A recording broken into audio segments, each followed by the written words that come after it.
Hey there, this is Derek from Pacific Coast Auto, and we're taking a look at a Honda Odyssey Absolute. This one here is going to be shipped over to Canada, bought from auction, has a 2.4 liter K24 engine that puts out 200 horsepower.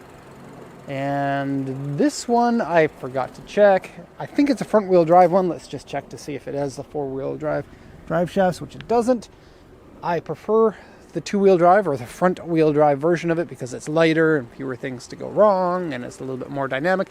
Plus in this one you get an extra 10 horsepower. The four-wheel drive is only 190 horsepower in this. I think they limit it because of extra things to go wrong perhaps. But we'll take a look at the car and we'll compare it to the auction inspection sheet. This is a post-purchase inspection video and we're just checking the condition of it. Everyone loves the K24 engine, everyone loves the K20 engine, but a lot of people have started to really like the K24 because it puts out a lot of the same performance of the K20. They're much cheaper and a lot more available. They were in this and so many other cars. The oil and the coolant on this one look okay, and with just over 100,000 kilometers, it should last a good long time. We have 103 to 251. I'll just switch the engine off for now and then we'll come back to that. The Odyssey, you know, it's kind of funny calling this an Odyssey, especially one that's going to Canada, because Canada has an Odyssey and Japan has an Odyssey. And if you know what they look like, you'll know that they're very different. They consider this one the World Odyssey, and then North America gets their own version of it. So the first two gens or generations of the Odyssey were the same all around the world. Then from the third gen, the American one got really big. Well, the Japanese one actually got a bit smaller and more station wagon-y. And so this is a 3-row here, and suitable space in all 5 of the front seats, and then the back row is kind of small, but still semi-usable and nice to have. And it can stow away in a really cool way too, which I'll show you in a sec. Okay, so I'm going to close the hood here. Not really much to say about that, so let's close it up. Quick look at the car with the hood closed, and yeah, the short minivan style is very cool and popularized by this car. And then a few other auto manufacturers made their own versions of the station wagon / minivan type car. Here we have the auction sheet, and I'll quickly translate this for you. It's a 2006 Odyssey Absolute. The Absolute is the 200 horsepower one. The regular one is 160. Prices are about the same for either of them, so I would say go with the Absolute or don't go at all. This is an auction grade 4 with an interior C, and as you'll see, it's a really good condition with a few things here and there. 103 to 51 kilometers, automatic transmission. Sadly, no manuals, but there is a manual select on the shifter, so you can choose your own gear if you really wanted to. Sales points here are the Honda navigation with a rear camera, HID headlights, and toll collection box. And the report here says interior 1 part dirty and scratched. Seat side is cracked and wear. It's actually one of the problems with the car, so that's why I highlighted it. Steering wheel has wear on it. Door trim comes loose or is ripped. Floor carpet has a cigarette burn. Wheel scratched and various scratches and dents. If you look at the body, we have a repainted section here and here. The repaint looks like it's been well done, so that's good. Front bumper has some A2 on it, which I'll show you in a sec there. The rest of the body, excellent. And the paint condition, also very good. So let's take it for a once around so you can see it from all different angles. These are the original 18-inch wheels that come on the Absolute version of them. And for being an OEM wheel, I quite like them. They do have kind of an Integra Type R, like an FD2 look to them, which is really quite nice. Just pull around here. We have a full lot. In fact, we got extra cars that can't fit. Subarus and Porsches. Yikes. Okay, so roof racks on the top are original. The Odyssey, there's 2 different versions. They have the triangular taillight version that has a red strip, kind of Porsche-like actually, or the one without the red strip there that's all just body color plastic. I'm not really sure why there are different versions of it, but the ones that have the red strip have some lights in there as well, as you can see. And it says Odyssey Absolute. This one has stock exhaust, and actually these have become really popular in Japan to put huge wheels on and body kits.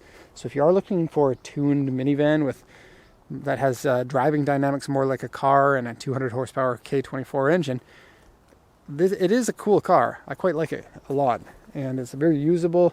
4 doors, 3 rows. Could be the perfect family car for somebody. Okay, so now that we've made it all the way around, let's point out some of the defects before we get into the interior. Okay, so the front grille, if you touch it, it gets loose.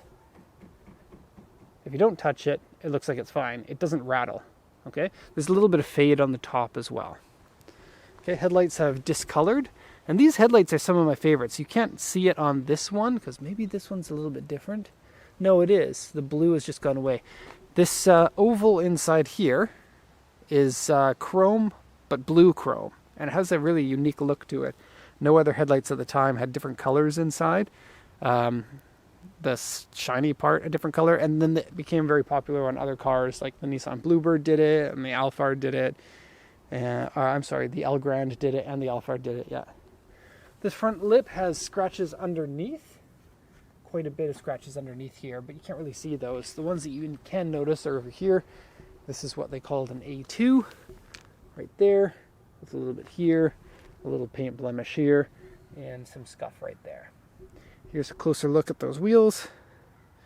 And the tires are from 2022, but they're an off-brand called Kenda, which I personally had bad luck with. I bought a set just because they were the cheapest tires for a car once, and I got 2 flat tires within a year. I'm not sure if it was the tires' fault, but they are the cheapest tires. So just that one dent there, that's all the body damage that you're going to find on here. As you can see, it's quite nice. I didn't notice this before, but there's a little bit of a paint chip. Okay, looks like LED lights are in there for your turn signals. And the tires are also DOT tires, which are required for Canada. Okay, and has a little scuff on the door mirror there, and signals in the door mirrors, as you could see. Okay, so let's go to the interior now. We'll start off by going to the driver's side, and we'll work our way back. Door mirrors are nice and large. Visibility is very good inside this. Oh, and some paint peeling along here. Okay, the interiors of these look fantastic. I love the kind of blue, black, half leather. The dashboard looks good. The electronics look nice and flashy. It is a very nice looking interior in my opinion. Now this door card, here's the rip. It's right on the seam. And this isn't real leather here. So you have real leather, real leather, real leather, not real leather. So half leather, I guess you can consider that. But yes, it's gone bunchy and it's ripped a little bit. Okay. You also have the same problem if you go over here. And unfortunately, this one's very apparent because of the color difference. And so, yeah, it is unfortunate. You absolutely could swap to different seats in here if that's what you want to do. Or you could make some sort of a cover to stick on there. I don't really know. Steering wheel. A decent amount of wear on it, actually. And I'm not sure how you get this wear. Have a look.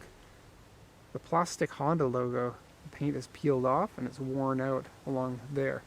You also have general wear along here, like the standard sun damage that you get on steering wheels.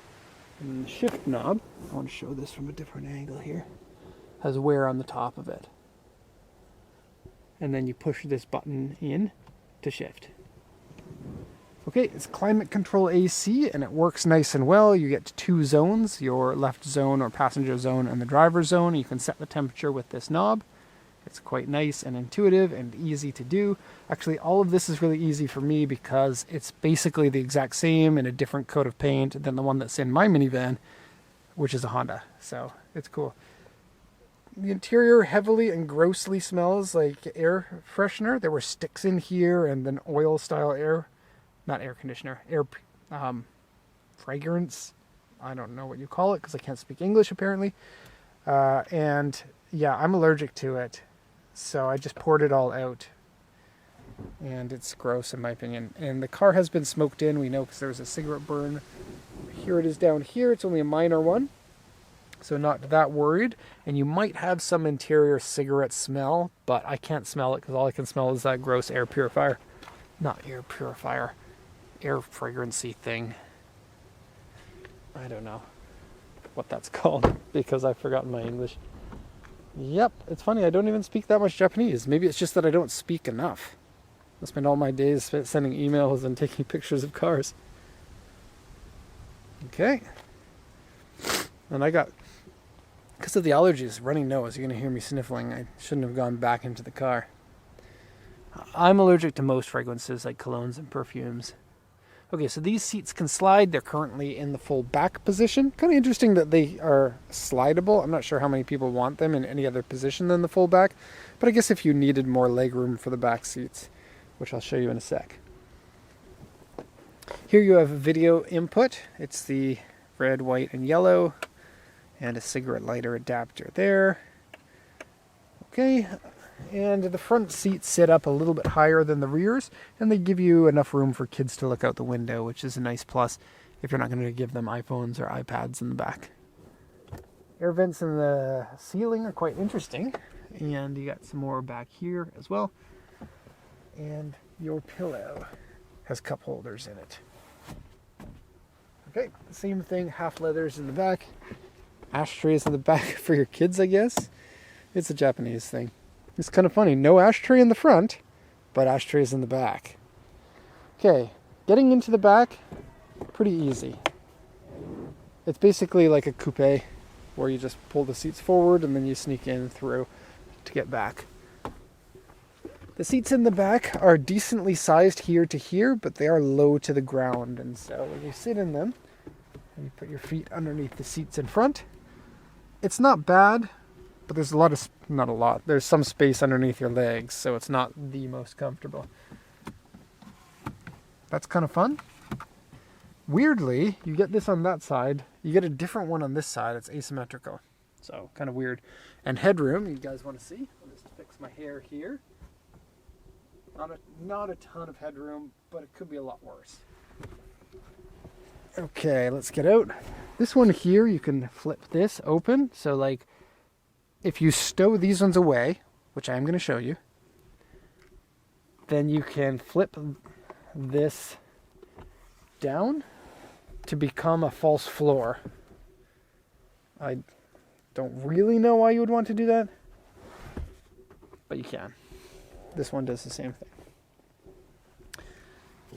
Okay, and something that would annoy me if it's my car, but only mildly, is these seats. If you ever wanted someone to go into the back, you would push this back with one hand, and then this one up, and then your seats are hyper upright. Too much for me. So you have to put them back into the proper recline. A little bit annoying. Every car has little annoyances though. Go into the back, and I really like this. This is one of my favorite things. A decent amount of room when you have your third row in there, despite the not huge size of the vehicle. You also have a hiding bin that you can stick stuff underneath there if you want. Let's get this going. Hard to do one-handed. Okay, to stow the seats, down, pull this. Oh, hold on. Is it this? It's a two-handed job. And then this rotates, and these things just fold forward. And now your seats are gone. You don't have to flip them up to the side. You have full use of the width there. Most of the third rows have flip to the side type seats, which take up a lot of space. And then, here we go, let's move those false floor down. Boom. Just like that.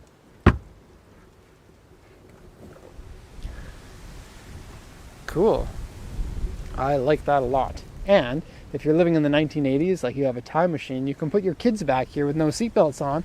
They can just play around with their toys, including cup holders, a little slot to put stuff. And if they're like me, they can make faces to the people behind them through the back window. Oh, I can't. It's a tinted window.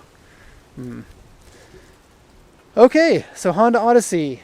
I think great vehicle, great car to import. And this one seems to be in pretty good shape. So thank you so much, everyone, for watching. I hope you enjoyed it.